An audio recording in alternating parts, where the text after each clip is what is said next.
Kasi mga panday, ito yung mga semento dito na bali nakakuha na kayata kami na mahigit 100 na kasama na ito mga kapanday. Oh. Ay salamat sa mga nanonood sa akin dyan at sumusuporta ulit ha. Talaga ako'y napatigil sa aking pag-YT, sa aking pagla-live hanggang sa nagagalit na nga si Ate Rose sa akin.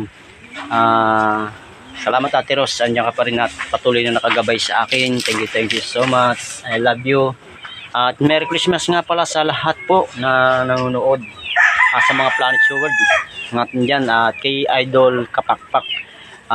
Idol Kapakpak, thank you sa mga pag-aayos mo at kay Ate Ichmi sa aking mga channel.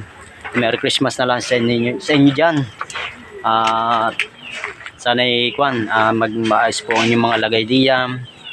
At habang pong nagbubuhos sila, yun, video muna ako sa pansamantala dahil tapos naman yung aking gawa at ako naman ay dito ay ako nag-head dito ng tao. Ako ang pinaka foreman dito.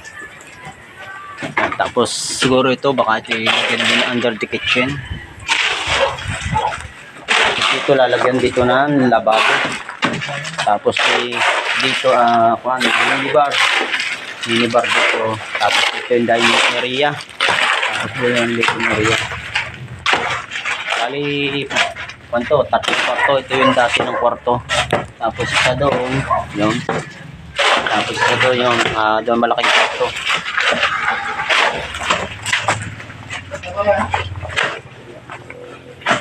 Tapos ito dito kalagay yung tangke. Babaguhin na rin yung tangke ito. Lilipat na rin siguro.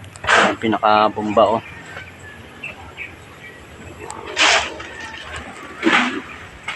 Salamat dyan sa mga nanonood ulit sa akin ha. MBC23, thank you so much.